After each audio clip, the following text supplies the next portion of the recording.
আসসালামু আলাইকুম রহমতুল্লাহ। Journey to Arabic রিহলাতুন ইলাল আরাবিয়া এর তত্ত্বাবধানে পরিচালিত 19তম আরবি প্রভাষক নিবন্ধন প্রস্তুতি কোর্সের আজকের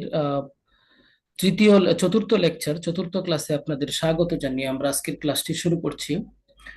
আজকের ক্লাসে আমরা সূরাতুন নিসা ইউনিট 1 থেকে সূরাতুন নিসা এর আয়াত নং 6 থেকে 10 অনুবাদ, তাফসির, মাহাল্লে এরাব প্লাস সম্ভাব্য এমসিকিউ এবং ইউনিট 5 থেকে কিতাবুল হজ পার্ট 1 ও 2 অনুবাদ ও ব্যাখ্যা এগুলো আলোচনা করা হবে ইনশাল্লাহ। পার্ট ও 1 ও 2 বলতে সরহি ব্যাখ্যায় বইয়ের যে পার্ট 1 2 আছে ওইটা। আচ্ছা, তারপরে আমরা চলে যাই আমাদের সূরাতুন নিসা এর 6 নং আয়াত, 7 নং আয়াত, সরি, জি, এখান থেকে শুরু। বিসমিল্লাহির রহমানির রহিম। লিররিজালি নাসিবুম মিম্মা তারাকাল ওয়ালিদান ওয়াল আকরাবুন ওয়ালিন-নিসাই নাসিবুম মিম্মা তারাকাল ওয়ালিদান ওয়াল আকরাবুন মিম্মা ক্বাল্লা মিনহু আও কাসুরা নাসিবাম মাফরুদা। পিতা ও মাতা আত্মীয় স্বজনের পরিত্যক্ত সম্পত্তি থেকে পুরুষদের যেমন অংশ রয়েছে এবং পিতা মাতা ও আত্মীয় স্বজনদের পরিত্যক্ত সম্পত্তিতে নারীদেরও অংশ আছে, অল্প হোক কিংবা বেশি। এই অংশ নির্ধারিত। আচ্ছা, এরপরে ওয়ানাজালা রাদ্দান লিমা কানা আলাইহি, এটা হচ্ছে তাফসিরে জালালাইনের ব্যাখ্যা। আমাদের আগের ক্লাসগুলো যারা করেছেন, আমরা শীটের ফরম্যাটটা আপনাদেরকে আগেই বুঝিয়েছি। তো এখানে তাফসিরে জালালাইন, ওয়ানাজালা রাদ্দান লিমা কানা আলাইহিল জাহিলিয়াতু মিন আদামি তাওরিসিন নিসাই ওয়াস-সিগার। অর্থাৎ নাজিল হয়েছে এই আয়াত আর কি, রদ্দান মানে প্রতিবাদ স্বরূপ।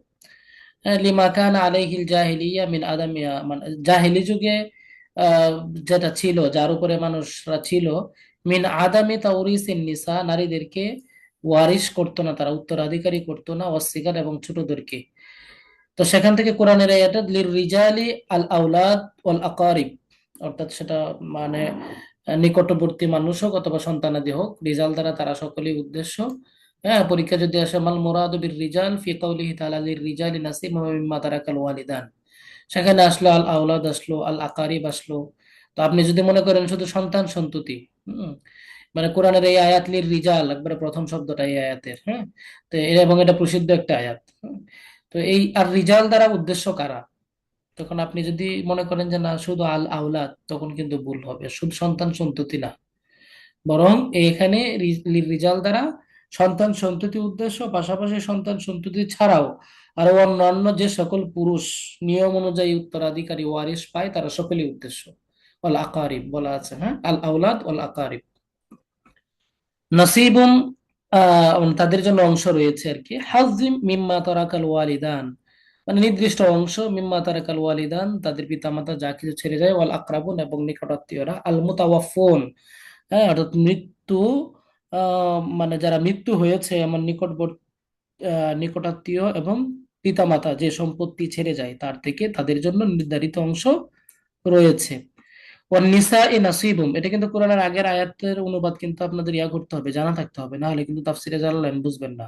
মনে রাখেন, ওয়ান নিসা ই নাসিবুম, এবং নারীদের জন্য অংশ রয়েছে, মিম্মা তারাকাল ওয়ালিদান ওয়াল আকরাবুন, তাদের নিকটাত্মীয় এবং পিতা মাতা যা কিছু ছেড়ে যান, মৃত্যুর সময় যা কিছু ছেড়ে যান, মিম্মা কাল্লা মিনহু আয়াল মাল আল আউ কাসুরা, অর্থাৎ ওই সম্পদ থেকে অল্প হোক অথবা বেশি হোক, যা আল্লাহুল্লাহু নসিবাম মাফরুদা মাকতুআন বিতাসলিমিহি ইলাইহিম, আল্লাহ পাক রব্বুল আলামিন নির্ধারিত অংশ রেখেছেন তাদের জন্য, মাকতুআন এটা অকাট্যভাবে, বিতাসলিমিহি ইলাইহিম এটা তাদের নিকট ইয়া করতে হবে, সুপারত করতে হবে। ওই যে নারীদের সম্পত্তি যেটা বাধ্যতামূলক দিয়ে দিতে হবে, না দেওয়ার কোনো সুযোগ নাই। তো মুফাসসিরি তাফসীর জালালউদ্দিন রাহিমাহুল্লাহ উনি যেটা করেছেন এখানে মাকতুআন বলছেন। হুম, তো মানে বাধ্যতামূলক, অনেকে যেহেতু সম্পত্তি দিতে চায় না, এটা উনি অকাট্যভাবে বলে দিয়েছেন যে এটার মধ্যে কোনো ইয়া নেই, মানে কেটে দেওয়ার অথবা বাদ দেওয়ার, না দেওয়ার কোনো সুযোগ নেই। এখানে কিন্তু এই তাফসিরে জালালের অনুবাদ দেওয়া আছে। হ্যাঁ, বাংলাটা প্লাস আরবিটা একটু বুঝে বুঝে পড়বেন, প্রশ্ন কিন্তু এভাবে হবে। বাংলাতে হলেও যেন দিতে পারেন, আরবিতে হলেও যেন দিতে পারেন। তো এই আয়াতের শানে নজুল কি, তাফসিরে কাবিরে উল্লেখ আছে, মহানবী সাল্লাল্লাহু আলাইহি সাল্লামের জামানায় আওস ইবনে সাবেত নামক এক সাহাবীর ইন্তেকাল হয়। হ্যাঁ, কার ইন্তেকাল? আওস ইবনে সাবেত। তিনি দুটি মেয়ে এবং একটি ছোট ছেলে রেখে মারা যান। আওস রহমতুল্লাহ আলাই এর রাদিয়াল্লাহু তাআলা আনহু এর চাচাতো ভাই খালিদ এবং আফাজা এসে তাদের সমস্ত সম্পত্তি দখল করে নিল। আওসের স্ত্রী উম্মুল হার রাদিয়াল্লাহু তাআলা আনহা প্রিয় নবী সাল্লাল্লাহু আলাইহি সাল্লামের দরবারে হাজির হয়ে উক্ত ঘটনা বর্ণনা করলেন। এটা হচ্ছে আমাদের শানে নজুল, মোটামুটি এটা পড়ে নেবেন। এগুলো যদি আমরা চিল্লায় চিল্লায় পড়াইতে যাই তাহলে দেখা যাচ্ছে মূল আলোচনা করতে পারবো না, হ্যাঁ। আচ্ছা, এরপরে আসেন পরবর্তী আয়াত, ওয়াইদা হাদারাল কিসমাতা উলুল কুরবা ওয়াল ইয়াতামা ওয়াল মাসাকিনু ফারযুকুহুম মিনহু ওয়া কুলু লাহুম কাওলান সাদীদা। অর্থাৎ সম্পত্তি সম্পত্তি বন্টনের সময় একজন লোক মারা গেছে, তার সম্পত্তি যখন বন্টন হচ্ছে তখন কি করলো, বন্টনের সময় আত্মীয় স্বজন, এতিম মিসকিন উপস্থিত হইলো। অনেক সম্পত্তি রেখে মারা গেছে, এখন এই সম্পত্তিগুলো বন্টন হচ্ছে, স্বাভাবিকভাবে আত্মীয় স্বজন আসবে। আশপাশে যদি কোনো গরিব গোরাবা থাকে, এতিম মিসকিন থাকে, তারাও কিন্তু আসতে পারে। তখন কি করতে হবে, ফারজুকুহুম, তোমরা তাদেরকে ভক্ষণ করাবে, খাওয়াবে, কিছু খাইয়ে দাও, হ্যাঁ। ওয়াকুলু লাহুম কাওলাম মারুফ, এবং তাদের সাথে সদালাপ করো, উত্তম আচরণ করো, তাদের সাথে বাজে ব্যবহার করার কোনো সুযোগ নেই। এরপর আসেন ওয়াইদা হাদারাল কিসমাতা, তাফসিরে জালালাইনের যে এখানে তাফসিরটা আছে, ওয়াইদা হাদারাল কিসমাতা লিল মিরাসি উলুল কুরবা যুল কারাবাতি মিম্মান লা ইয়ারিসু, এইখানে হচ্ছে ব্যাখ্যা। হুম। অর্থাৎ ওই যে সম্পত্তি বন্টনের সময়, মৃত ব্যক্তির সম্পত্তি বন্টনের সময় যখন নিকটাত্মীয়, তারপরে এতিম মিসকিন আসবে, কারা, যারা উত্তরাধিকারী হয় না আর কি, কোরআনের নির্দেশনা অনুযায়ী তো সবাই উত্তরাধিকারী হয় না। এমন অনেক আত্মীয় স্বজন আছেন, প্রতিবেশী আছেন, যারা কি হয় না, উত্তরাধিকারী হয় না। এখন ওই লোকগুলা যখন আসবে তখন কি তোমরা বলবে, "এই, তোমরা কোনো উত্তরাধিকারী নাই, তোমরা এখানে দাঁড়ায় আছে কোনো, যাও এখান থেকে"? এটা বলে দাঁড়ায় দিবেন না। ফারজুকুহুম মিনহু, তোমরা তাদেরকে খাওয়াও, কাবলা কিসমাতে, বন্টন করার আগেই, মানে মূল সম্পত্তি থেকে। বন্টন করার পরে বলবে আমারটা থেকে দিব, এক ভাই বলবে, আরেক ভাই বলবে আমারটা থেকে দিব না, এটা তো সমস্যা না। এই জন্য বন্টন করার আগেই তাদেরকে তোমরা ভালোভাবে খাওয়াবে। মানে একটু দান খায়রাত করবে, খাওয়া দাওয়া করাবে। অকুলু, এবং বলো, আইয়ুহাল আউলিয়া, হে অভিভাবক বৃন্দ, অর্থাৎ ওই যে মানে যারা সম্পত্তি বন্টন করছে আর কি, এখানে যারা দায়িত্বশীল তারা, লাহুম, অর্থাৎ তোমরা এই ইয়াদেরকে বলবা, মানে ইয়াতিম মিসকিনদেরকে বলবা, ইদা কানা ওয়ারিসাহু সিগারান কাওলাম মারুফা, তাদেরকে সৎ কথা বলো, এবং বিআন তা'তাযিরু ইলাইহিম, এবং তাদের কাছে তোমরা ক্ষমা চাও। মানে ইয়া করো, কি বলো, মানে নিজেদেরকে অনুরোধ বা অভিব্যক্তি প্রকাশ করো। ইন্নাকুম লা তামলিকুনা হু, তোমরা তো সম্পদের কোনো মালিক নও। ওয়া ইন্নাহু লিসসিগারা, সিগার, এটা হচ্ছে এই যে ছোট বাচ্চা যারা আছে এতিম তাদের জন্য। ওয়া হাযা কিলা মানসুকুন, এখন এই যে আয়াতটা, এই আয়াতটার ব্যাপারে একটা কথা আছে। কথাটা হচ্ছে হাযা কিলা মানসুকুন, এই আয়াতটা মানসুখ হয়ে গেছে, এখানে জিম না, এটা খাওয়া হবে, হ্যাঁ। মানসুকুন ওয়াকিলা ওয়ালাকিন তাহাওয়ানা নাসু ফি তারাকিহি ওয়া আলাইহি ফাহুয়া নাদাবুন আন ইবনে আব্বাস ওয়াজিবুন, আচ্ছা যাই হোক। আবার কেউ কেউ বলেন যে না, এটা রহিত হয় না, এই যে কথাটা আর কি, হ্যাঁ। বরং মানুষ এটি পরিত্যাগ করে অবহেলা প্রদর্শন করেছে, এই মতানুসারে এটি দান করা মুস্তাহাব। অর্থাৎ এই যে মৃত ব্যক্তি, এখানে কিন্তু এই বিধানটা কিন্তু আপনাদেরকে একটু খেয়াল করতে হবে, যে নাদাবুন মানে কিন্তু মুস্তাহাব, নুদাবুন, হ্যাঁ। তো এই যে বা, মা হুকমু, মা হুকমু ইল ইতাই, অথবা মা হুকমু সাদাকাতি মিন মিনাল মিরাস, মিনাল মিরাস কাবলাল কিসমা, কাবলাল কিসমা, দেখেন, মা হুকমু মানে কি, বিধান কি, আর লিল মিনাল মিরাস বা লিল মিরাস, মিরাস মানে কি, মৃত ব্যক্তি যে সম্পত্তি রেখে গেছে ওইটা আর কি, উত্তরাধিকারী সম্পদ, বা আল কাসমা বলতে পারেন মিরাসের পরিবর্তে। এই যে আল কিসমাতা, সরি, এই যে আল কিসমাতা, কিসমা বলতে পারেন। তো হুকমুল কিসমাতি কাবলাল কিসমা মানে বন্টনের পূর্বে, বন্টনের পূর্বে, আহ, ফি ইতিয়ানি, ফি ইতিয়ানি, হ্যাঁ, মা হুকমুল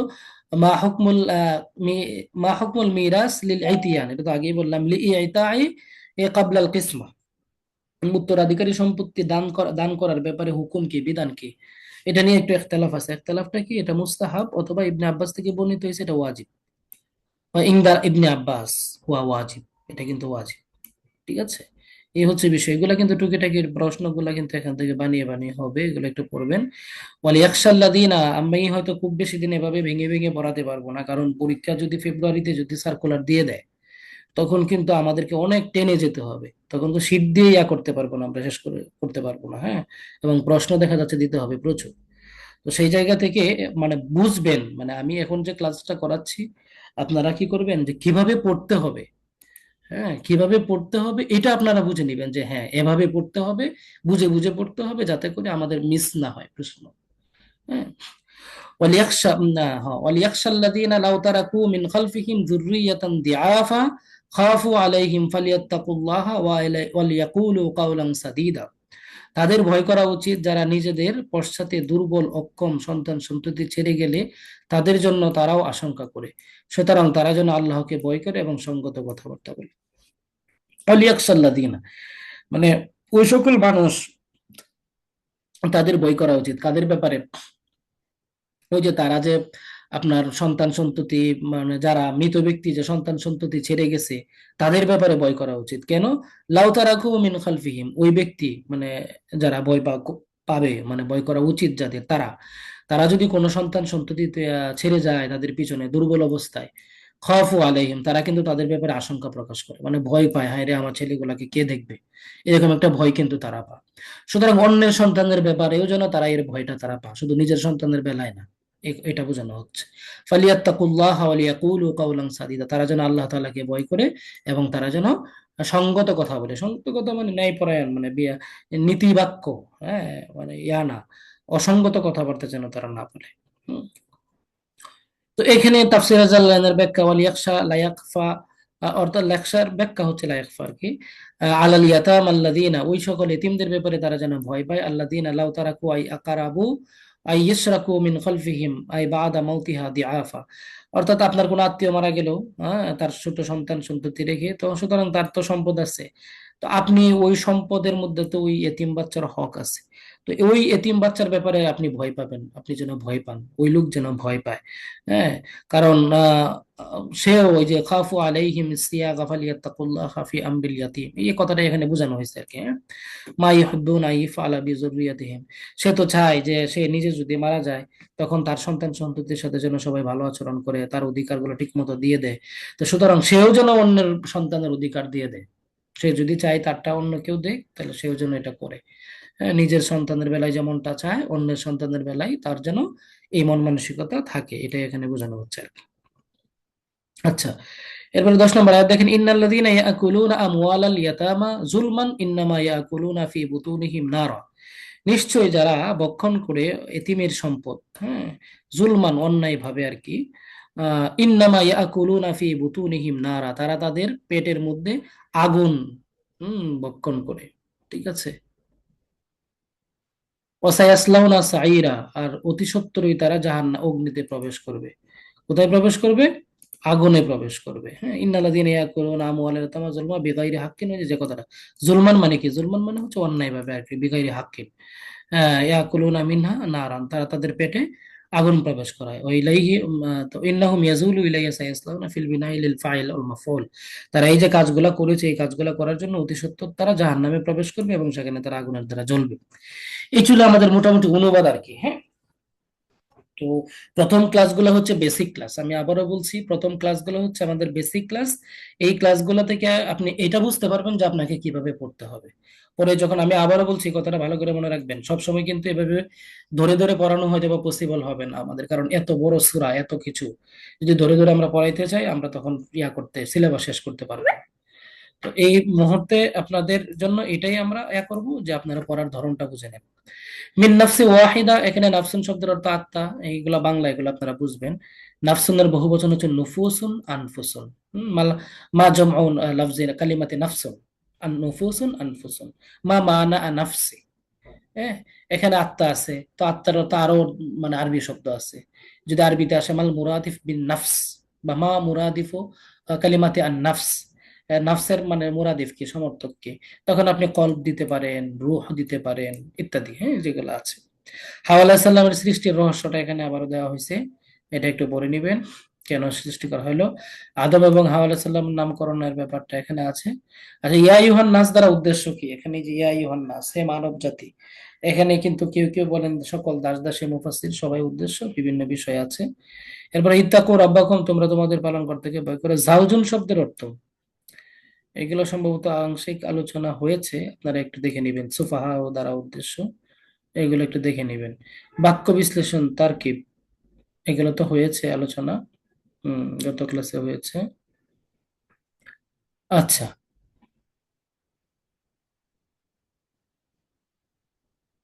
আচ্ছা, এবার আমাকে একটু বলেন আপনাদের কারো কোনো ঝামেলা আছে কি না। ভাই 6 নাম্বার আয়াতটা স্কিপ হয়েছে মনে হয়, 6 নাম্বার আয়াতটা নাই। নাম্বার আয়াত স্কিপ, এটা খুব বেশি একটা ইম্পর্টেন্ট না, তো এই জন্য স্কিপ করা হয়েছে আর কি। এটা ইচ্ছা করে স্কিপ করা। একটা বিষয় ভাই, ওই যে বললেন যে পরের বার তাফসির গুলো আপনি দিবেন, হয়তো এভাবে পড়ানোটা খুব টাফ হয়ে যাবে আমাদের। তাহলে এতগুলো তাফসির মানে এইভাবেই কি আমরা প্রত্যেকটা আয়াত পড়বো? আপনি যদি ভালো কিছু করতে চান তাহলে তো পড়তেই হবে। মানে পুরো সূরাটাকে আমরা আলাদাভাবে পড়বো? এখন আমরা তো ইম্পর্টেন্ট আয়াত দিব সব, এই তো আর আমরা দিতে পারবো না, কিন্তু আপনি যদি মনে করেন আমরা এখানে, দেখেন আমি তো চাইলে আপনাদেরকে মানে সূরা নিসা থেকে মনে করেন 800-900 প্রশ্ন দিয়ে দিতে পারতাম, পারতাম কিনা বলেন? জি। দেই নাই, কেন দেই নাই? সিলেবাসটা এবার নতুন, কোন ধাঁচে প্রশ্ন হবে এটা আমাদের কাছে যেমন মানে মানে অস্পষ্ট, আপনাদের কাছেও অস্পষ্ট। এবং যারা প্রশ্ন করছে তারা কিন্তু মেইন বই দেখে প্রশ্ন করবে। তো আপনাদেরকে আমি এটা দেওয়ার মানেটা হলো, এইভাবে দেওয়ার মানেটা হলো আপনারা যেন কিভাবে পড়তে হবে এটা যেন বুঝেন। আর না হলে আমি কিন্তু আরবি ভার্সনে বাংলা ভার্সনে এই যদি 500-600 প্রশ্ন দিয়ে দিতাম কোনো ব্যাপারই ছিল না, আমার শীত কবে রেডি হয়ে যেত। হুজুর, আমি একটা কথা বলতে চাই যে তাফসিরে জালালাইনে কি কোথাও কোনো ভাঙ্গে ভাঙ্গে পড়ার মতন আছে? না না, এটাই তো সমস্যা, বুঝছেন? হ্যাঁ, ওটা হলে না কোথাও মানে মানে ফোনে পিডিএফ আকারে বা কোনো এটা নাই, ইয়েতে। মানে এটা অনলাইনেও মানে থাকলে তো আমরা দিতাম ওই হ্যাঁ। থাকলে তো আমরাও দিতাম, ওটা নাই, পাইনি। স্যার মাকামাতুল কুফিয়াতি গল্পটা কোন ক্লাসের? মাকামাতুল কুফিয়াটা একসময় ছিল আলিমে, এখন নাই। তবে ফাজিলে একসময় ছিল, এখন নাই মাকামাতুল কুফিয়া। আচ্ছা যাই হোক, এটা নিয়ে আমরা এখন না, এটা বিষয়টা আলিমে হচ্ছে বুঝলাম, আমরা কোথাও পাইলাম না না। না, অন্য কোনো কথা না, আমাদের যে পড়াটা পড়লাম এখানে কোনো প্রশ্ন আছে কিনা। আপনারা প্রশ্ন করলে কত ধরনের প্রশ্ন করেন, পড়ার বাহিরেও প্রশ্ন করা বসে থাকেন, তখন আমরা দেখা যাচ্ছে আর সামনে আগাইতে পারি না। টপিকের উপরে প্রশ্ন করেন, এই টপিক এখানে কোনো সমস্যা আছে কিনা পড়ার মধ্যে সেটা বলেন। জি ধন্যবাদ। বুঝছি। জি জি ধন্যবাদ, এবার পড়া শেষ করতে দেন। আচ্ছা, এরপরে আসেন আমাদের পরের জায়গাটায়, হ্যাঁ।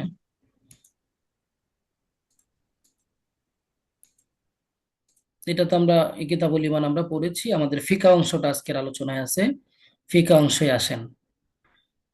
ইয়ালাম আন্নাল হাজ্জা ফরিদাতুন ইউকফারু জাহিদ, এটা কিন্তু সরাসরি সূরা বাকারার ইবারত, আর এটা সূরা বাকারার অনুবাদ, বাংলা অনুবাদ আর কি। এরপরে সংশ্লিষ্ট আলোচনা এখানে দেওয়া আছে, যেহেতু এটা আপনাদের আজকে প্রথম পাঠ, এটা একটু দেখবেন যে এই অংশগুলো পড়ার সময় ওই সেম আপনারা বুঝে বুঝে পড়বেন, মাঝখান থেকে এমসিকিউ আসলে যেন আপনারা মার্ক করে পড়তে পারেন। ব্যাখ্যাগুলো পড়তে হবে, ব্যাখ্যাগুলো থেকে প্রচুর এমসিকিউ আসার সম্ভাবনা আছে। এটা মোটামুটি আপনাদের আলিমের যে সিলেবাস ওভাবে কায়া আছে না, আলিমের সিলেবাস, রানিং আলিমের সিলেবাস থেকে নেওয়া। আপনারা যদি এই মানে কিতাবুল হজটা বর্তমানে আমাদের একবারে ইমিডিয়েটলি আলিম যারা পড়াশোনা করছে তাদের কাছ থেকে আপনারা ইয়া করতে পারবেন। আপনারা যদি মনে করেন যে না আপনারা সরাবেকা বই কিনে নেবেন, এটা ইয়া না করে, তাহলে সরাবেকা বইও কিনে নিতে পারেন। হ্যাঁ, কথা বুঝতে পারছেন আমার? তো এভাবে করে নেবেন, এটা সরাসরি সরাবেকা বই থেকে, ওই বড় বই থেকেই দেওয়া হবে। আচ্ছা, ইয়ালাম আন্নাল হাজ্জা ফরিদাতান, হজ হচ্ছে ফরদ, ইউকফারু জাহিদুহু, যে ব্যক্তি হজকে করবে, অস্বীকার করবে, সে কাফের।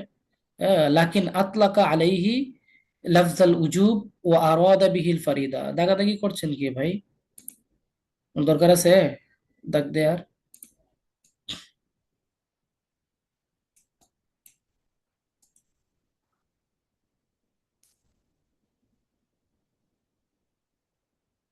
নোমান সাহেব, আর কইরেন না, বের করে দেবো কিন্তু। এরপরে জাকির, জাকির সাহেব একটু আমার সাথে যোগাযোগ করবেন ক্লাসের পরে, জাকির।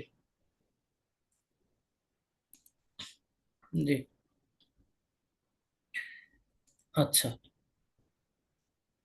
এরপরে আসেন আমাদের যে বিষয়টা বলছিলাম, যে জেনে রাখো নিঃসন্দেহে হজ পালন করা ফরজ, অস্বীকারীকে কাফির বলা যাবে, যে অস্বীকার করবে। এখন এখান থেকে প্রশ্ন হতে পারে, আহ মান জাহাদাল হাজ্জা ফাহুয়া ফাহুয়া দিয়ে মনে করেন ইয়া করে দিল, ডট ডট দিয়ে দিল, নিচে অপশন দিল ফাসেক, তারপরে দিয়ে দিল 2 নম্বরে মুমিন, 3 নম্বরে দিয়ে দিল কাফের, 4 নম্বরে দিয়ে দিল মুশরিক। কোনটা আনসার হবে বলেন তো দেখি?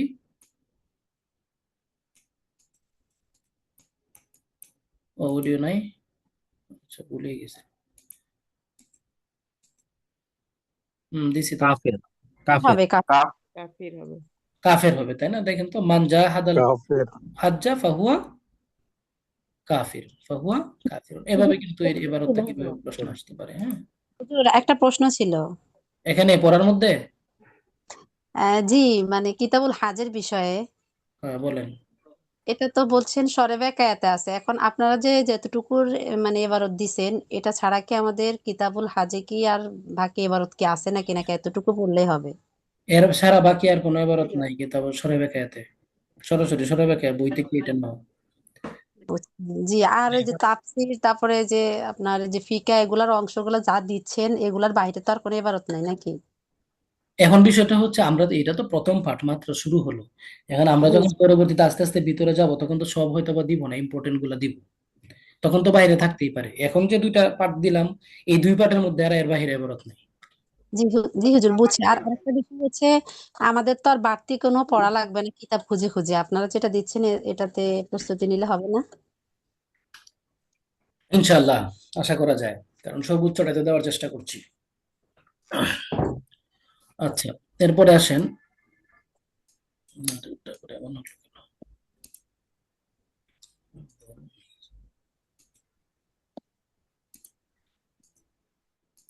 আচ্ছা, এরপরে লাকিন আতলাকা আলাইহি লাফজাল উজুব। আচ্ছা, ওয়া আরাদা বিহিল ফারিদাতা হাইসু ক্বালা, ও আরাদা বিল ফারিদাতা, তিনি মানে ইয়ার যে গ্রন্থকার, বেকায়া যে গ্রন্থকার, সরে বেকায়া, এটা তো মূলত বেকায়া কিতাবের মানে ব্যাখ্যা, তাই না?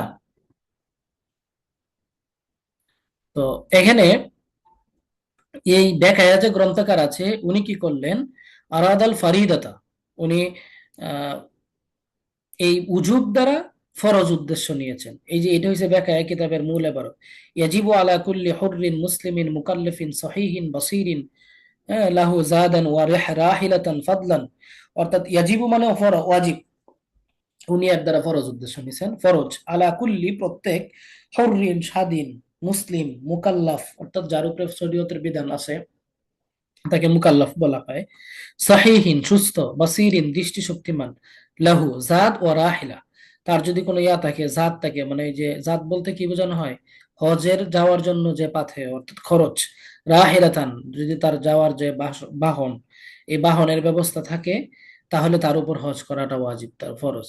ফাদলান আম্মা লা বুদ্দা মিনহু, মানে যেটা একবারে না হলে নয়, বা মানে হ্যাঁ এতটুকু। ওয়ান নাফকাতি ইয়ালিহি ইলা হিনি আউদিহি মা আমনি তরিক, অর্থাৎ সে ওই যে হজে যাবে, ওখান থেকে ফেরত আসা পর্যন্ত, হ্যাঁ, বা নাফকাতি ইয়ালিহি, তার পরিবারের যে ভরণ পোষণ খরচ ওইটা।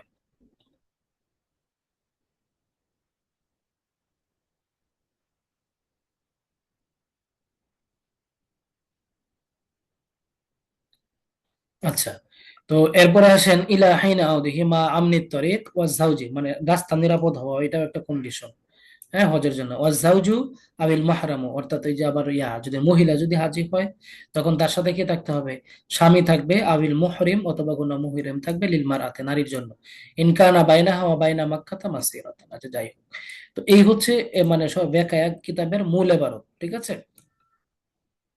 তো এরপরে হচ্ছে হাদা ইনদা আবি ইউসুফা ওয়া আম্মা ইনদা মুহাম্মদ, এই যে এখানে কিন্তু আবার ইখতিলাফ আছে, ইখতিলাফ গুলার মধ্যে কিন্তু প্রশ্ন হতে পারে। হাদা ইনদা, এই যে কথাটা, মানে এটা হচ্ছে কার মতে, ইংদা আবি ইউসুফ ও আম্মা ইংদা মুহাম্মদ, এটা আবু ইউসুফ এবং মুহাম্মদ রাহমাতুল্লাহ আলাইহি। ফাআলাত তারাখি ওয়া জাআমা বা'দুল মুতাআখিরিন, এবং পরবর্তী অনেকেই এটার দ্বারা ধারণা করেছেন যে আন্না হাযাল খিলাফ বাইনাহুমা, তাদের মধ্যে হালকা একটু ইখতিলাফ আছে, ঠিক আছে, হালকা একটু ইখতিলাফ আছে। তারা পরবর্তী যে সকল উলামায়ে কেরাম মানে এটা নিয়ে আলোচনা করেছেন, তারা মনে করেন যে আন্না হাযাল খিলাফ বাইনাহুমা, তাদের মধ্যে এই যে ইখতিলাফটা মাবনিয়ুন আলা আন্নাল আমরাল মুতলাকা ইনদা আবি ইউসুফ। এটা একটু বলছি, এখানে কিন্তু বিস্তারিত এই জিনিসটা দেওয়া আছে, হ্যাঁ, যে এটা ইমাম আবু ইউসুফ রহমতুল্লাহ এর অভিমত। আর মোহাম্মদ রহমতুল্লাহ এর মতে হজ তাৎক্ষণিকভাবে ফরজ নয়। এই যে ওয়াম্মা ইনদা ওই যে সরি, এই কথাটা থেকে ইখতিলাফটা শুরু হয়েছে, যে আলাল ফাউরি, আলাল ফাউরি মানে কি তাৎক্ষণিকভাবে হজ আদায় করা ফরজ। হাদা ইনদা আবি ইউসুফ, এটা ইমাম আবু ইউসুফ রহমতুল্লাহ আলাইহির নিকট। ওয়া আম্মা ইনদা মুহাম্মদ, এবং মুহাম্মদ রহমতুল্লাহ আলাইহির নিকট কি ফাআলাত তারাখি, কারো উপর হজ ফরজ হওয়ার পরে সে দেরিতে হলে আদায় করতে পারবে। মনে করেন 2025 সালে হজ ফরজ হয়েছে, সে চাইলে হজ 2030-35 সালেও দিকে ওই হজ আদায় করতে পারবে, কোনো অসুবিধা নেই। আর ইমাম আবু ইউসুফ রহমতুল্লাহ আলাইহির মত হয়েছে এই যে আলাল ফাউরি বলতে তাড়াতাড়ি বলতে, যে যদি তার উপরে 25 সালে হজ ফরজ হয়ে থাকে 25 সালেই তাকে আদায় করতে হবে, এটাই তার ওয়াজিব। ঠিক আছে, এখন কথা হচ্ছে যে এই যে ইখতিলাফটা তাদের দুইজনের মধ্যে, এটা কেন হইল? হ্যাঁ, তারা দুইজন তো একই মানে মাযহাবের, আমাদের দুইজনই তো ইমাম আবু হানিফা রাহমাতুল্লাহ আলাইহির ছাত্র। তো এটা হওয়ার যে একটা মানে বেস বা বেসিক যে মানে ইয়াটা যেটা কারণটা যেটা, এটা এখানে বলতেছে যে আলা আন্নাল আমরাল মুতলাকা ইনদা আবি ইউসুফ লিল ফাউরি ওয়া মানে আমরে মুতলাক মানে সাধারণভাবে আল্লাহ তাআলা যেটা আদেশ করেছেন এটা তাৎক্ষণিকভাবে বোঝাচ্ছে, এটা ইমাম আবু ইউসুফ রাহমাতুল্লাহ আলাইহির মতে আর কি। ওয়া ইনদা মুহাম্মদ রাহমাতুল্লাহ আলাইহি লা ওয়ালা ওয়া হাযা গায়রু সহিহ, তিনি বলতেছেন না, এটা অশুদ্ধ। লিআন্নাল আমরাল মুতলাকা লা ইউজিবু উল ফাওরা, এখানে এটা ওয়াও হবে, বিইত্তিফাকি বাইনাহুমা, যে আমরে মুতলাক পবিত্র, এটা কিন্তু উসুলুস শাসির আলোচনা। আবার এই যে কথাটা যেটা, এটা কিন্তু উসুলুস শাসির আলোচনা বা নুরুল আনোয়ারের আলোচনা, যে আমরে মুতলাক যেটা নরমালি আল্লাহ পাক রব্বুল আলামিন কোরআনে যে আদেশ করেছেন, এটা যদি তারা মানে তাড়াতাড়ি আদায় করা বাধ্যতামূলক হয়ে থাকতো তাহলে সেটা আল্লাহ তাআলা কোরআনে উল্লেখ করে দিতেন। তো যেহেতু এটা আমরে মুতলাক সাধারণ আদেশ, এই জন্য এটা তাৎক্ষণিকভাবে শর্তহীন আদেশ, মুতলাক বলতে শর্তহীন আর কি, শর্তহীন আদেশ, সুতরাং এটা যখন তখন আদায় করলেই হবে, জীবনে একবার আদায় করলেই হয়েছে। আর ইমাম আবু ইউসুফ রহমতুল্লাহ আলাইহি বলতেছেন যে না, এটা যেহেতু আমরে মুতলাক, এই মুতলাকটা তাৎক্ষণিক আদায়কেই নির্দেশ করে, এটা হচ্ছে ওনার মত। এখন কথা হচ্ছে সংশ্লিষ্ট আলোচনার মধ্যে কিন্তু এই যে এই বিষয়গুলো কিন্তু বিস্তারিত তুলে ধরা হয়েছে, হ্যাঁ। তা আরবিটা বুঝে বুঝে পড়লে লাভটা কি, আরবিতে ভার্সনে যদি প্রশ্নটা হয় তখন আপনি উত্তর করতে পারবেন, বুঝবেন যে হ্যাঁ এই প্রশ্নটার ভাষাটা হয়েছে এইটা, এটার দ্বারা এটা বোঝানো হয়েছে। এখন আরবিটা যদি বুঝে বুঝে না পড়েন, প্রশ্নটা যদি আরবি ভার্সনে চলে আসে, তখন কিন্তু আপনি বিপদে পড়ে যাবেন। এই জন্য আপাতত আমাদের পরামর্শ থাকবে আপনার আরবিটা বুঝে বুঝে পড়েন। আমরা যদি এটা কোনো সিগন্যাল পেয়ে যাই ভালো, যে আরবি বাংলা মিক্সড আপ প্রশ্ন হবে, তখন দেখা যাচ্ছে একটু আপনাদেরকে বলে দিব যে আরবি এই ভার্সনটা যেহেতু মিক্সড আপ প্রশ্ন হবে, এত বেশি ইয়া করার সময় ওখানে দেওয়ার দরকার নাই, বোঝার জন্য শুধু মানে থিমটা মাথায় নেওয়ার চেষ্টা করেন। এটা আমরা বলে দিব। তো আপাতত আপনারা সবটাই পড়বেন, বুঝে বুঝে পড়বেন। আচ্ছা, তো ইয়াজিবু আলা কুল্লি মুসলিম, হজের নিম্নোক্ত শর্তাবলী, হুররুন, স্বাধীন হতে হবে। স্বাধীন হওয়ার জন্য কি কি কন্ডিশন, বিস্তারিত আলোচনা এখানে আছে। মুসলিম হতে হবে, মুসলিম হওয়ার জন্য কি কি কন্ডিশন, বিস্তারিত এখানে আছে। এবারে বাসিরুন, দৃষ্টিশক্তি সম্পন্ন হওয়া, আমনুত তরিক, রাস্তা নিরাপদ হওয়া, সহি সুস্থ হওয়া, এগুলো কিন্তু বিস্তারিত কিন্তু এখানে কিন্তু মোটামুটি বলা আছে, এগুলো এখান থেকে পড়বেন। ওয়াক্তু ফারদিয়াতিল হজ, হজ ফরজ হওয়ার সময়কাল, হজ কখন ফরজ হয়েছে এটা নিয়ে ইখতিলাফ আছে। তো একদল আলেমের মধ্যে হজ হিজরতের পূর্বে মক্কায় ফরজ হয়েছে, তবে প্রতিকূল পরিবেশের কারণে হজ আদায় করা তার পক্ষে সম্ভব হয় না। কোন কোন মুহাদ্দিস বলেন সপ্তম হিজরিতে, আবার আল্লামা রাফি বলেন ষষ্ঠ হিজরিতে ফরজ হয়েছে, ঐতিহাসিক আল্লামা ওয়াকেদির ভাষায় পঞ্চম হিজরিতে ফরজ হয়েছে। এখন যেহেতু আমাদের এই যে ইবারত গুলো, এই মতামত গুলো যেহেতু সরাসরি শরীফে থেকে নেওয়া, এটা কিন্তু একাডেমিক বই, ঠিক আছে। এই জন্য আপনাদের কিন্তু নাম সহ একটু মনে রাখার চেষ্টা করতে হবে, ঠিক আছে। কারণ কার মত থেকে কিভাবে এমসিকিউ প্রশ্ন সৃজনশীল বুঝেন না, মানে কার মত থেকে কিভাবে চলে আসে, এটা তো একটু টাফ বুঝা, তাই না? এই জন্য চেষ্টা করবেন নামগুলো সহ পড়ার জন্য। হ্যাঁ, আচ্ছা। কাউলুহু ওয়াজ-যাওজু আবিল মুহরিমু লিল মারআ ওয়ালিল্লাহি আলান নাসি হিজ্জুল বাইত মান ইসতাতা ইলাইহি সাবিলা, হজে মহিলাদের জন্য বিশেষ শর্ত। এই যে এখানে যে মহিলাদের জন্য বিশেষ শর্ত, তাদের মাহারাম থাকতে হবে, হ্যাঁ, এই বিষয়গুলো একটু এখান থেকে আর শুধু মক্কা থেকে দূরত্ব যদি কমপক্ষে 48 মাইলের বেশি হয়, এটা হচ্ছে আপনার মক্কার দূরত্ব যদি 48 মাইলের কম হয় তাহলে একজন মহিলা একা একা হজ করতে পারবে। এখন মক্কার দূরত্ব যদি তার বাসা থেকে বাড়ি থেকে 48 মাইলের বেশি হয়, তখন তার সাথে স্বামী থাকতে হবে, ভাই থাকতে হবে, অথবা পিতা থাকতে হবে, অথবা মুহরিম যে কোনো একজন থাকতে হবে। আল মুরাদু বিকাউলি মাসিরহু আলা সাফারিন, এই যে আমরা যে লাস্টে যে কথাটা আসছে মাসিরুহু সাফারিন, এই যে এখানে ওয়াবাইনা মাক্কাতা মাসিরাতু সাফারিন ফিল উমরে, এই কথাটার ব্যাখ্যাটা এখানে করা হয়েছে। এটা একটু দেখেন কোথায়। আহ, এ- এর উদ্দেশ্য হচ্ছে অত্র উক্তিটি দ্বারা সফরের দূরত্ব 48 মাইলের প্রতি ইঙ্গিত করা হয়েছে। মহিলা হজযাত্রীদের ক্ষেত্রে বিশেষ শর্ত মাহরাম সঙ্গে থাকার শর্তটা এই দূরত্বের সাথে সম্পর্কিত। সফরের দূরত্ব বলতে ইসলামী চিন্তাবিদরা 3 দিন 3 রাত্রির দূরত্ব বলে অভিহিত করেছেন, আবার কেউ কেউ ন্যূনতম 48 মাইল হিসেবে অভিহিত করেছেন। দুইটা মতই গ্রহণযোগ্য। হ্যাঁ, তবে বর্তমানে এই ফেতনার যুগে একা সফর করা সমীচীন নয়, অর্থাৎ 48 মাইলও না, ঘর থেকে বের হইলেই যেন একা বের না হয়ে মুহরিম অথবা স্বামীর সাথে বের হয়। আচ্ছা, হালিল হজ্জে ফরদুন ফিল উমরে মাররাতান, হজ কি জীবনে একবার করা ফরজ? এটার উত্তর এখানে দেওয়া আছে, হ্যাঁ এটা পড়বেন। আচ্ছা, তারপরে আসেন হাল হুয়া ওয়াজিবুন আলাল ফাওরে আল আরামাত তারাকি, ওই যে মানে এবারতের শেষে যে আলোচনা হয়েছে, হজটাকে তাড়াতাড়ি আদায় করা ফরজ নাকি দেরিতে আদায় করলেও হবে, এটা নিয়ে ইখতিলাফটা বিস্তারিত আলোচনা কিন্তু মোটামুটি এখানে আছে, এটা দেখে নেবেন। আচ্ছা, মান আরাদাল হাজ্জা ফালিউআজ্জিল, এটা তারা মানে একজন আরেকজনের পক্ষে দলিল দিয়েছেন, এরপরে দলিল উত্থাপন করছেন, মতভেদের ভিত্তিটা কি।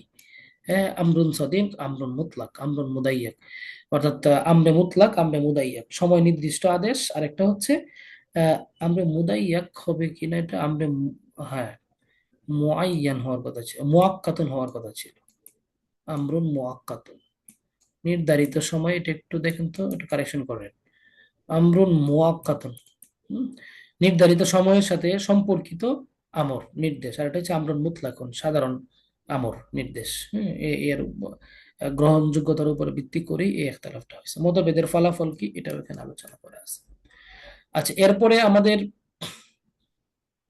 জি ফামাসআলাতুল হাজ্জি মাসআলাতুন মুবতাদাআতুন, ফাকালা আবু ইউসুফ রাহিমাহুল্লাহ উজুবুহু বিল ফাওরি ইহতিরারান আনিল ফাওতি, ইহতিরারান হবে না, ইহতিরামান হবে, احتراما عن الفوت حتى إذا إلى به بعد العام الأول كان أداء عند محمد رحمه الله وجوبه على التراخي بشرط ألا يفوت حتى لو لم يؤدي في العام الأول وأدي في الثاني والثالث يكون أداء اتفاقا، ولو لم يؤدي ومات يكون أيضا اتفاقا، أما عند أبي يوسف فظاهر وأما عند محمد فلأنه فات عن العام الأول। এখানে মূল বিষয়টা বোঝানো হচ্ছে যে মানে কেউ যদি আপনার করে প্রথম বছর যদি আদায় করে ফেলে তাহলে তো ভালো, কোনো সমস্যা নেই। এখন প্রথম বছর আদায় না করে যদি চতুর্থ পঞ্চম বছরে, হজ ফরজ হওয়ার চতুর্থ পঞ্চম বছরে গিয়ে হজটা সে আদায় করে, তাহলে আদায় হবে কিনা, এটা কিন্তু সবার মতেই যে যদি আদায় করে চতুর্থ পঞ্চম বছরে তাহলে হজ আদায় হয়ে যাবে, এটা ইত্তেফাকান। হ্যাঁ, এটা কিন্তু সবার মতেই এটা গ্রহণযোগ্য, আবু ইউসুফ রহমতুল্লাহ আলাইহি বলেন আর মোহাম্মদ রহমতুল্লাহ আলাইহি বলেন। কিন্তু কথা হয়েছে একজন লোকের হজ ফরজ হয়েছে 25 সালে, সে এই বছর আদায় না করে সে এটা কতবে আদায় করলো, মানে সে মনে মনে নিয়ত করে রাখলো যে সে 30 সালে আদায় করবে, কিন্তু দুর্ভাগ্যজনক ভাবে 28 সালে বা 29 সালে তার মৃত্যু হয়ে গেছে, এই যে হজটা সে আদায় করলো না, এটার কি হবে? এটা নিয়ে হয়েছে এখানে, এটাই যে দেখেন আলোচনাটা এখানেই করতেছে যে ফালি আন্নাহু ফাতা আনিল আমিল আউয়াল ওয়া আদামি ফাওতিহি ফিল উমরি মাশকুকুন ফায়াকুনু আইমান মাওকুফান ফাইন আদা بعد ذلك يرتفع الاسم عنده وعند ابي يوسف ولا يرتفع الاسم للتاخير فثمرة الخلاف انه انما আদা। এখানে বিষয়টা হচ্ছে দেখেন, ওনারা বলতেছেন যে তাহলে মোহাম্মদ রহমতুল্লাহ এর মতে তখন এই যে উনি যেহেতু বলছেন যে দেরিতে আদায় করলেও হবে, কোনো অসুবিধা নাই, তাহলে দেরিতে আদায় করতে গিয়ে যদি তার মৃত্যু হয়ে যায়, সে আদায় না করতে পারে, তাহলে এটার গুনাহ আর তার মধ্যে থাকবে না, এটার জন্য সে কোনো মানে এটার জন্য তাকে কোনো দায়বদ্ধতা করা হবে না। আর ইমাম আবু ইউসুফ রহমতুল্লাহ আলাইহি বলেন যে না, এটার জন্য অবশ্যই তাকে দায়বদ্ধতা করা হবে, কারণ সে সাথে সাথে আদায় করে নাই কেন, যদি সাথে সাথে আদায় করতো তাহলে তো তার এই আজকে মানে ক্ষতিটা হইতো না। এই হচ্ছে বিষয়টার ব্যাখ্যা, কিন্তু একবারে বিস্তারিত কিন্তু মোটামুটি এখানে উল্লেখ আছে। হ্যাঁ, একটু দেখে নিবে। আচ্ছা, ফালাউ আহরামা সাবিয়ুন ফাবালাগা আও আবদুন ফাআতাকা ফামাদা লাম ইউদ্দি ফারদুহু ফালাউ জাদ্দাদা সাবিয়্যু ইহরামুহু ফাল্লিল ফারদে, এখানে কোনো অপ্রাপ্ত বয়স্ক নফল হজের উদ্দেশ্যে ইহরামরত অবস্থায় বালেগ হয়ে গেলে, তখন কোনো গোলাম যদি ইহরামরত অবস্থায় স্বাধীন হয়ে যায়, মানে একজন বালেগ এক অবস্থায় আছে, বালেগ না বালেগের উপরে তো হজ ফরজ না, এখন সে ইহরাম বাঁধার পরে সে বালেগ হয়ে গেছে, অথবা একজন গোলাম মানে দাস, যে এমনি দাস অবস্থায় হজ শুরু করছে, এহরাম বাঁধার পরে তার মালিক তাকে করে দিছে, স্বাধীন করে দিছে। হুম। তো স্বাধীন করে দিলে সে কি করবে, তখন তার বিধান কি হবে, এই বিষয়টা এখানে আলোচনা করা হয়েছে আর কি। ইহরামাহু লিল ফারাদে সুম্মা ওয়াকাফা জাযা আনহু বিখিলাফিল আবদে লিআন্না ইহরাম আস-সাবিয়্য লাম ইয়াকুন লাযিমান লিআদামিল আহলিয়্যতি ওয়া ইহরাম আল আবদে লাযিমুন ফালা ইউমকিনুহু খুরুজু আনহু বিশুরুই ফি গায়রিহি।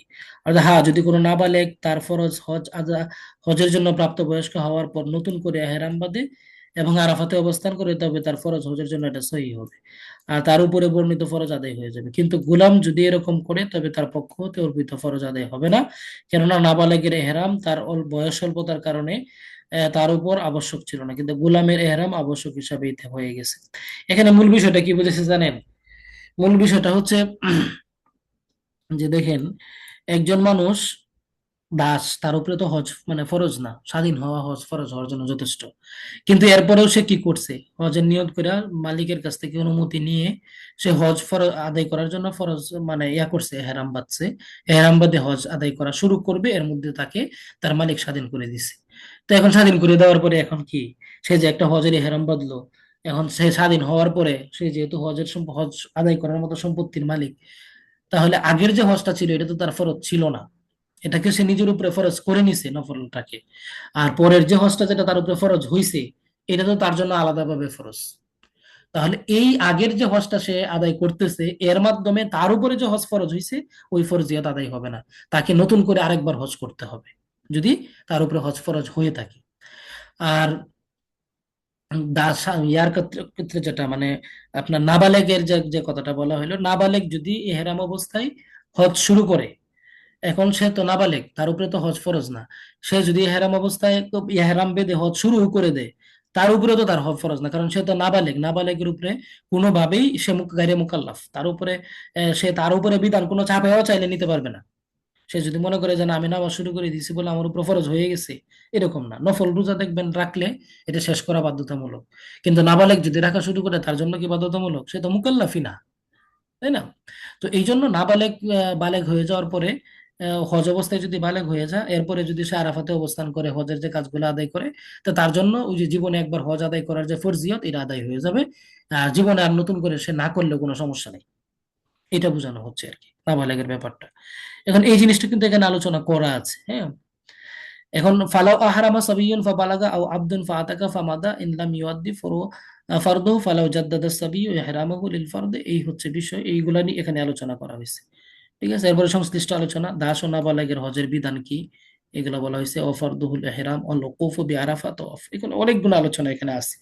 বায়ানু আশহুরিল হজ্জ, হজের মাস, এগুলো থেকে কিন্তু এমসিকিউ আসবে, ভালো করে বুঝেন। হজের মাস কয়টি? শাওয়াল, যুলকাদ, জিলহজ, তিনটি। এই হচ্ছে হজের মাস তিনটি। নিম্নের কোনটি কোনটি হজের মাস সমূহ, নিম্নের কোনটি হজের মাস উল্লেখ করা থাকতে পারে, তিনটা যে কোনো একটা উল্লেখ থাকবে, এরকম ভাবে করবেন। অথবা হজের মাস সম্পর্কে আল্লাহ পাক রব্বুল আলামিন পবিত্র কোরআনের কোন সূরা কত নম্বর আয়াতে আলোচনা করেছে? তো উল্লেখ প্রশ্ন এমসিকিউর মধ্যে একটা সূরা বাকারা 97, সূরা বাকারা 102, সূরা নিসা 97, সূরা নিসা 102। তো আপনার আনসার কোনটা হবে? এই যে সূরা বাকারা 97 নম্বর আয়াতে আল্লাহ পাক রব্বুল আলামিন হজের মাস নিয়ে বা হজের সময় নিয়ে আলোচনা করেছেন। ঠিক আছে, এভাবে কিন্তু আপনাকে একটু করতে হবে। এবারে ওয়াল উমরাতু সুন্নাতুন, উমরা আলোচনা, উমরা নিয়ে একটা আলোচনা আছে, উমরা শাব্দিক করতে হবে, এগুলা নিয়ে এই যে এগুলো পিছনে আছে পরে, হ্যাঁ। তো হুকমুল উমরা, উমরার হুকুম কি? উমরা এটার মধ্যে ইখতিলাফ আছে, কারো কারো মতে উমরা আদায় করাটা সুন্নতে মুআক্কাদা, আবার কারো কারো মতে ওয়াজিব, হুম, এ, আবার কারো মতে এটা মুস্তাহাব, বিভিন্ন বিষয় আলোচনা আছে। কারো মতে 9 জিলহজ থেকে 13 জিলহজ এই 5 দিন উমরা করা মাকরুহ। হ্যাঁ, মা হুকমুল উমরাতি ফি আইয়ামিল হজ্জ, বা মা হুকমুল উমরাতি ফি আইয়ামিত তাশরিক, এই যে 9 জিলহজ থেকে 13 জিলহজ আইয়ামে তাশরিকে হজ উমরা আদায় করার বিধান কি? মাকরুহ। এই জিনিসগুলো কিন্তু আপনাকে ধরে ধরে একটু পড়তে হবে, হ্যাঁ। আচ্ছা, উমরার আবেদনই করতো কি? জিয়ারত করা, কাউকে দেখতে যাওয়া, সাক্ষাৎ করা। মা মানাল উমরা আজিয়ারাতু, হুম, আর রুইয়াতু। আচ্ছা, এরপরে হচ্ছে শরীয়তের পরিভাষায় উমরার পারিভাষিক অর্থ কিন্তু এখানে দেওয়া আছে। আর উমরার ফরজ কয়টি? হজের ফরজ তো 3টা, উমরার ফরজ কয়টা? হ্যাঁ, এগুলো একটু দেখবেন দুইটা।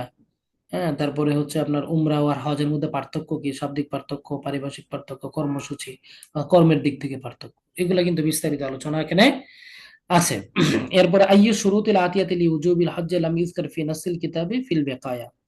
আইয়ু শুরুতিল আতিয়া লিউজুবিল হজ্জ, হজ ওয়াজিব হওয়ার জন্য কোন এমন শর্ত আছে, লাম ইযকার ফি নাসিল কিতাব, অর্থাৎ এই কিতাবের মধ্যে, বেকায়া কিতাবের মধ্যে যেটা আলোচনা করা হয়েছে না। দেখেন, এখন আপনি যদি এই বেকায়া গ্রন্থের ইয়াটা কোন কোন হজগুলো আলোচনা করা হয়েছে বেকায়া গ্রন্থের মধ্যে, কই অনেক পিছনে চলে গেছে দেখি। এই যে বেকায়ার মধ্যে কোন কোন বিষয়গুলো হজের ফরজ তো তিনটা, তো তিনটার মধ্যে কোন কোন গুলা এখানে আছে, হজ ফরজ হওয়ার জন্য কয়টা, অনেকগুলা কারণ আছে, তার মধ্যে অনেকগুলো কারণ এখানে উল্লেখ করা হয়েছে বেকায়া গ্রন্থে। এখন এমন একটা হজ ফরজ মানে হজ ফরজ হওয়ার এমন একটা কারণ আছে যেটা বেকায়া গ্রন্থকার উল্লেখ করছে না। কারণ আপনি যদি বেকায়া গ্রন্থ আপনি না বুঝে বুঝে পড়েন, এক কথায় ক্রিটিক্যাল কোয়েশ্চেন যদি করে ফেলে তখন আপনি কি করবেন? এই জন্য ইয়ে করতে হবে যে আইয়াকুনা হুররান মুসলিমান, না এটা তো উল্লেখ করছে। আপনি যদি বেকায়া কিতাবটা পড়েন, আপনি যদি আরবি আবরটা পড়েন অথবা বাংলাটাই যদি ভালো করে বুঝে বুঝে পড়েন, তখন কিন্তু আপনার কানে বাজবে যে মানে মূল এবারতটা তো আমি পড়ছি, তো মূল এবারতের মধ্যে তো হুররান মুসলিমান আছে, হ্যাঁ, ইয়াজিবু আলা হুররিন মুসলিমিন বাসিরানও আছে, আইয়াকুনা লাহু যাদুন ওয়া রাহিল এটা শেষের দিকে আছে কিন্তু, আইয়াকুনা যাকরান ওয়ালা উনসা, এটা আবার কোনটা?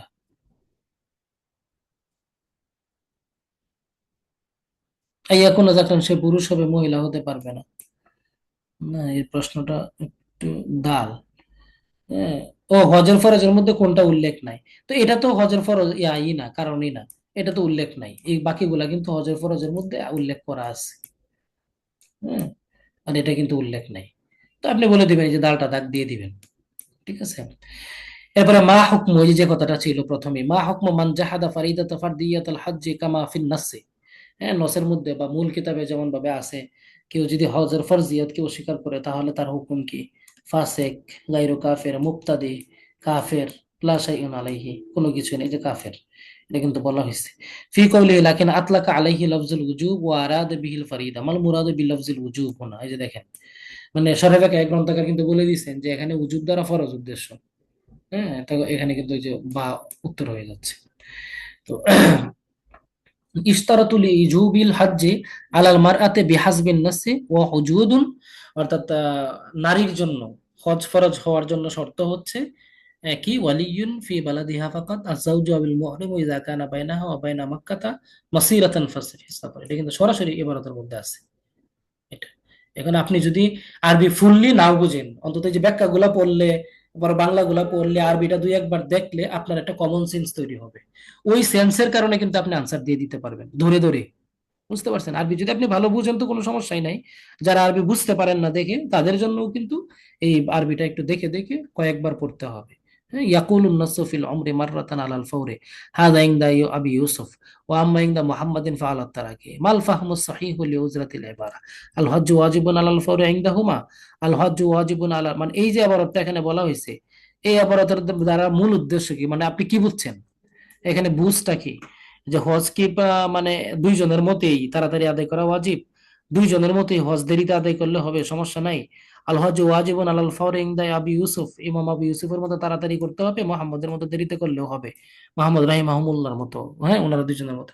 তাহলে জিম নাম্বারটা আনসার হচ্ছে, তাই না? এটাই আমরা বুঝছি, হ্যাঁ, উল্টাটা না।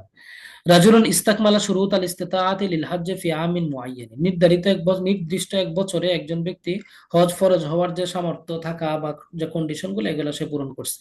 ফালাম ইয়াহুজ্জা যালিকা আল আম্মা, সে এই বছর হজ পালন করে নাই।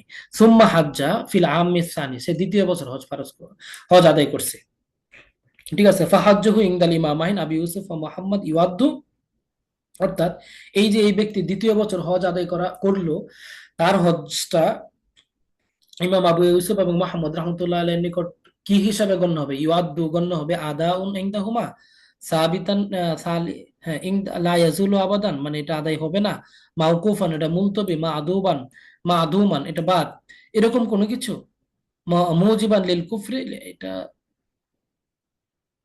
ও সরি সরি, এটা মিলতেছে না, এই জন্যই তো। তা আদা আন ইনদাহুমা, দুইজনের নিকটে আদা হবে, কাদা হবে, আদা আন আবি ইউসুফ ও কাদা আন ইনদা মুহাম্মদ, কাদা আন ইনদা আবি ইউসুফ ও আদা আন ইনদা মুহাম্মদ। তো আচ্ছা, এই যে বলেন তো আমাকে, এটা দ্বারা আপনারা কি বুঝছেন? উত্তরটা দেন তো দেখি, কোনটা হবে বলেন তো? হ্যাঁ, দাল নাম্বার কাদায় আবু ইউসুফ আদায় আবু মুহাম্মদ। হুম। তো আবু ইউসুফ রহমতুল্লাহ এর মতে যেহেতু ফাওরান মানে দ্রুত তারা কি করতে হবে, মানে ওই বছরই আদায় করতে হবে, সেরকম যদি সে আদায় করে দেয় তাহলে সেটা কি হয়ে যাবে, ইত্তেফাকান আদায় হয়ে যাবে না? হ্যাঁ, তা কাদা হিসাবে আদায় হবে, আর মোহাম্মদ রহমতুল্লাহ আলাইহির নিকট আদায় হিসাবে আদায় হবে। মোট কথা হচ্ছে এটা আদায় হয়ে যাবে সম্পূর্ণ। কথা কি বুঝতে পারছেন? জি হুজুর। জি। আচ্ছা, এরপরটা আসেন। এরপরে প্রশ্ন কি? আচ্ছা, ও সরি, এখানে যে আমরা এটা বললাম যে কাদা আনিন দাবি ইউসুফ ও আদান, আচ্ছা এখানে মূল এবারটা আপনি একটু দেখেন তো, আমরা যে মূল এবারটা পড়ছি, এই যে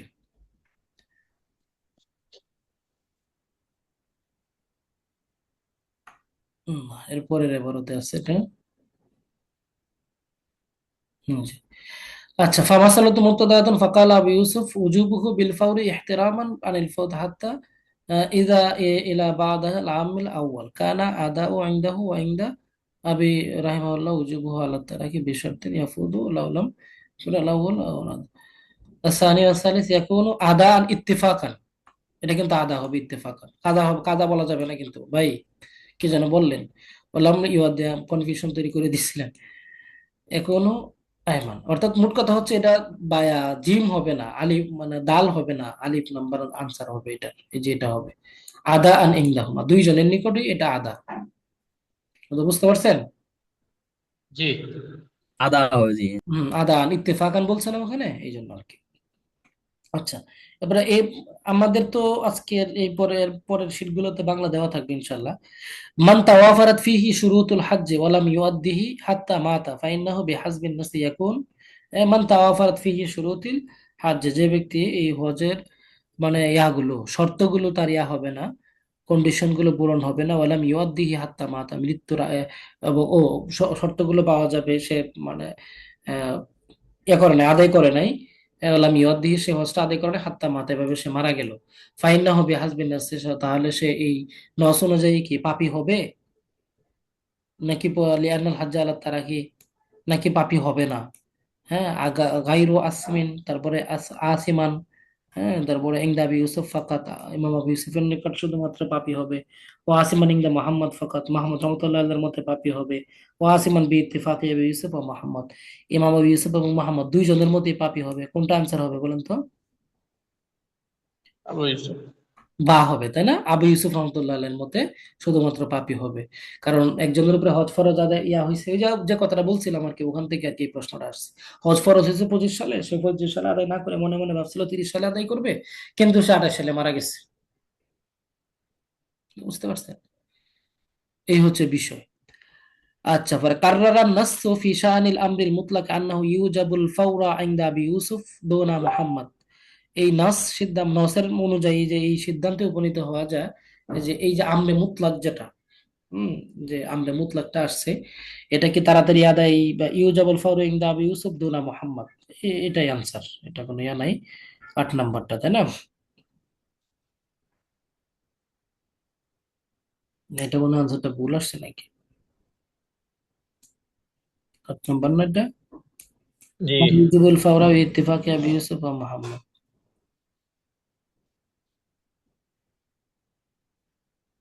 ইমাম ইউসুফ রহমতুল্লাহ আলাইহির মতে তো তাড়াতাড়ি আদায় হবে, তাই না? জি। আর মোহাম্মদ রহমতুল্লাহ আলাইহির মতে দেরিতে আদায় করা যাবে।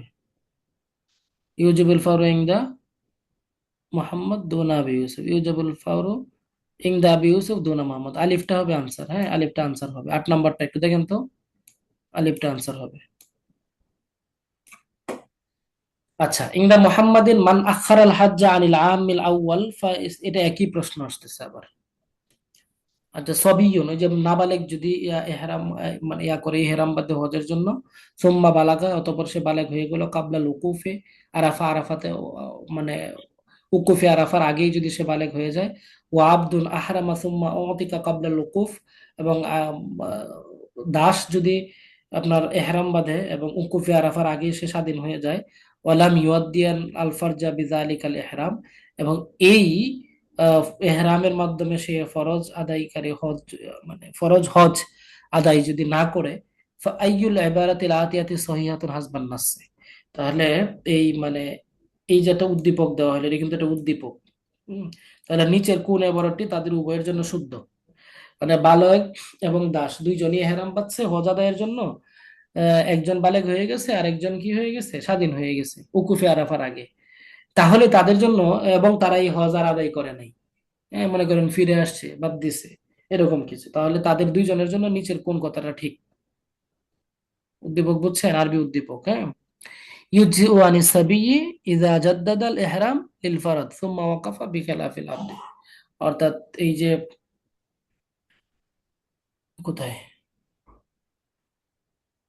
ইউজিউ আনিস সাবিয়্যি বালেগের পক্ষ থেকে, মানে শিশুর পক্ষ থেকে এটা কি হবে, মানে বদলা হয়ে যাবে ইজা জাদ্দাদাল ইহরাম, সে যখন নতুন করে আবার ইহরাম বাঁধবে, লিল ফারাজ ফরজ আদায়ের জন্য, হজ আদায়ের জন্য, সুম্মা ওয়াকাফা তারপর উকুফে আরাফা করবে, বিখিলাফিস সাবিয়্যি।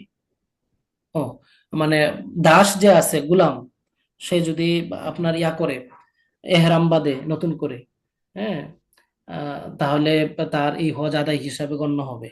হম বেখেলাফি সবই, কিন্তু বালেগারটা আদায় হবে না, এটা সম্পূর্ণ উল্টা হয়ে গেল, বুঝছেন? ওই যে আলিফটা, মানে আমি একবার বাতে চলে গেছি, সরি, মানে এটা আমার ভুল হলো, মানে আলিফ সমাধান করতে গিয়ে বাতে চলে আসছি, এই জন্য সমস্যাটা হচ্ছে আর কি, যে মিলতেছে না কেন, মিলতেছে না কেন। আচ্ছা, তাহলে প্রথমটা আলিফটা ধরেন, ইউজিউ আনিস সাবিয়্যি, মানে দাসের পক্ষ থেকে এটা কি হয়ে যাবে, প্রতিদান, মানে তার এটা আদায় হয়ে যাবে, বদলা হিসেবে গণ্য হবে, কখন, ইজা জাদ্দাদা,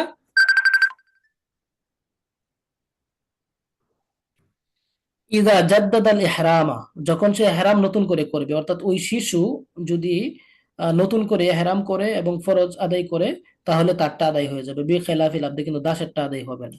এটাই সঠিক আর কি, আলিফটাই সঠিক।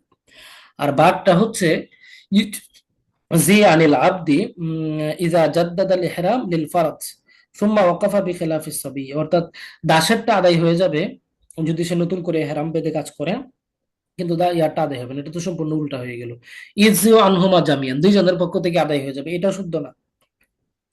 লা ইজিউ আন ওয়াহিদিন মিনহুমা লাউ জাদ্দাদা আল ইহরাম, দুইজনের কারো থেকে আদায় হবে না, এটাও শুদ্ধ না। মানে মোট কথা হচ্ছে, ওই যে শিশু সে যদি নতুন করে হেরাম বেঁধে নতুন করে উকুফে আরাফা করে, তাহলে তারটা আদায় হবে। আর দাস সে যদি এটা করেও, তাও তারটা আদায় হবে না, এটাই হচ্ছে শুদ্ধ। তাহলে এখানে মনে হচ্ছে উত্তরটা আসে না, এটা আলিফ, একটু ইয়া করে নেন, মার্ক করে নেন, হ্যাঁ, এটা আলিফ।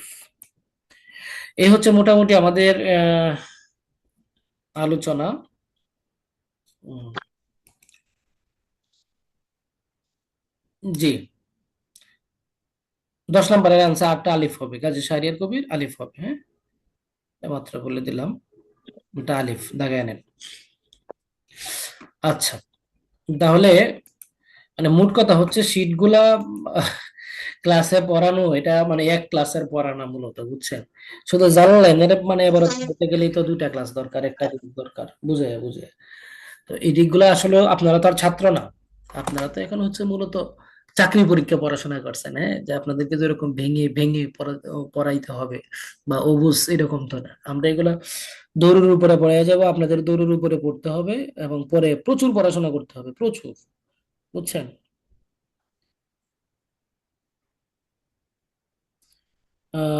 প্রত্যেক ইউনিটে মূল বের, হ্যাঁ, এটা দেওয়া হবে ভাই, নোমান সাহেব, এটা দেওয়া হবে, হ্যাঁ, এটা দেওয়া হবে ইনশাল্লাহ। একটু ওয়েট করেন, কাজ চলমান আছে এটার।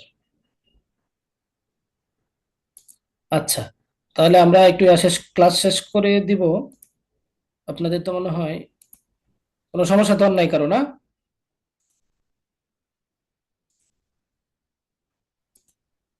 কথা শুনতে পাচ্ছেন?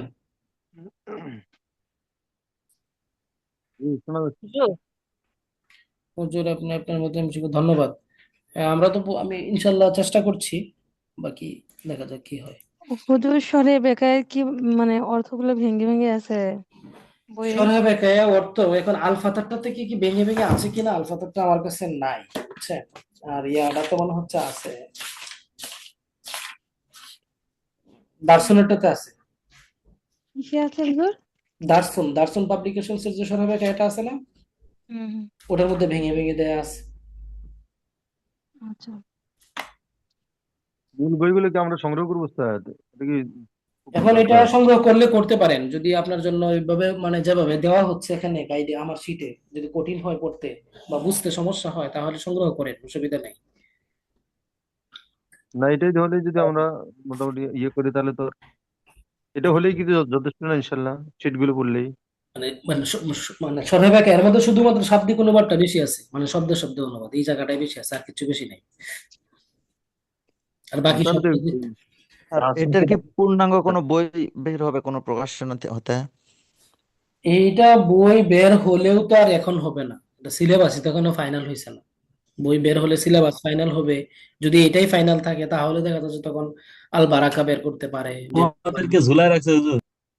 হ্যাঁ হ্যাঁ। স্যার আপনার শীটের একটু ব্যাকগ্রাউন্ডটা একটু সাদা করে দিলে আমি এই মানে জিনিসটা লেখা বুঝতে বোঝা পারতেছি একটু না, সুবিধা আপনাদের এই হতো। শীটের ব্যাকগ্রাউন্ড সর্বোচ্চ কম দেওয়া, সহকারী মৌলবীটা আরো বেশি ব্যাকগ্রাউন্ড দেওয়া, এবং আপনাদের এই জি জি শীটের কম ব্যাকগ্রাউন্ড দেওয়া, তারপর কিছু কিছু ওই যে আরো আরবি বাড়ানো, লেখাটা আপনাদের এই শীটের মানে ব্যাকগ্রাউন্ড আরো বাড়ানো হবে।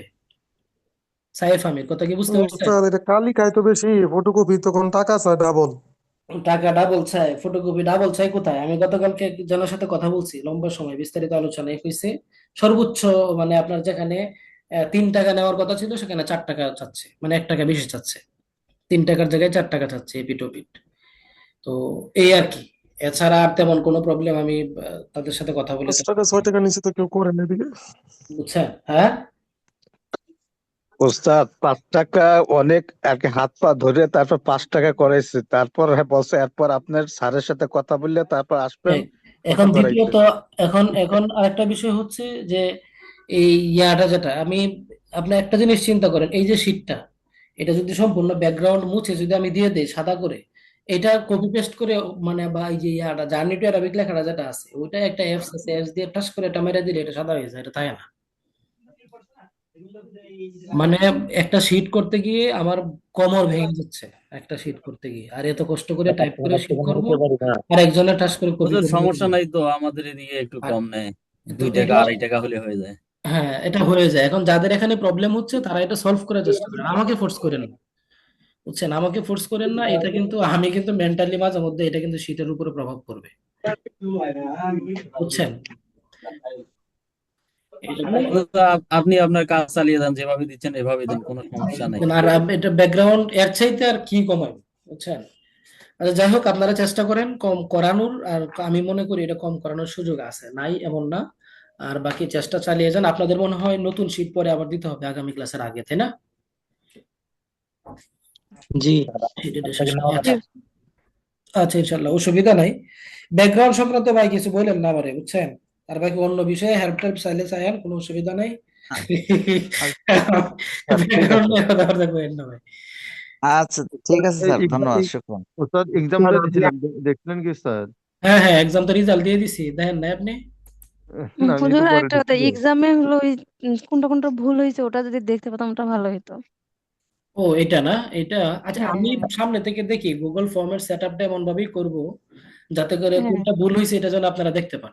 হ্যাঁ হ্যাঁ, সেটা পরবর্তী দিন আমরা দেখতে পারি, ওটা এটা ভালো হবে। এটা অ্যান্সার গুলো দেখা যাবে না ভাই? হ্যাঁ অ্যান্সার গুলা, হ্যাঁ, অ্যান্সার গুলা আনসার গুলো, পরীক্ষা দেওয়ার পরে। আনসার গুলো তো ডিলিট করে দিছি দেখার আগে। আচ্ছা দেখি আমি নতুন করে আবার এটা ডাউনলোড করে আমি স্ক্রিনশট আপনাদের গ্রুপে দিয়ে দিব না, আনসার গুলো সহ হ্যাঁ হ্যাঁ, ওটা ভালো হবে, তখন এটা একটু দিয়ে দেবো না, ইয়ে আমি করা গ্রুপে যাবে। দিয়ে দিব না, অসুবিধা নেই। আচ্ছা ইনশাল্লাহ। আর এরকম পরীক্ষা মাঝে মধ্যে হঠাৎ হঠাৎ হবে, হঠাৎ হঠাৎ হবে বলতে এটা আর কি আপনাদের ওই শিডিউলড পরীক্ষা না। শিডিউল পরীক্ষা তো আগে ঘোষণায় দেওয়া থাকবে, এই জাতীয় পরীক্ষা হবে, এই জন্য সবসময় নিজেদের প্রস্তুত রাখবেন। হ্যাঁ, মানে যখনই যুদ্ধ শুরু হবে যেন যুদ্ধ করতে পারে। ইনশাল্লাহ ওস্তাদ, ইনশাল্লাহ। ইনশাল্লাহ। হুজুর আসসালাম। মুতাআখিরিন বলতে কাদেরকে বোঝায়? মুতাআখিরিন এবং মুতাকাদ্দিমিন? মুতাখিরিন বলতে হচ্ছে পরবর্তী উলামায়ে কেরাম, আর মুতাকাদ্দিমিন বলতে হচ্ছে পূর্ববর্তী উলামায়ে কেরাম। মানে মনে করেন যে আবু হানিফা, আবু ইউসুফ রহমতুল্লাহ আলাইহির পরের যে আলেম তারা হচ্ছেন মুতাখিরিন, মুতাকাদ্দিমিন। আর মনে করেন এই যে বর্তমান সময়ের একবিংশ বা বিংশ বা ঊনবিংশ শতাব্দীর যে সকল আলেম উলামায়ে কেরাম তারা মনে করেন মুতাখিরিন, এই আর কি। আচ্ছা ঠিক আছে, ধন্যবাদ। আসসালামু আলাইকুম।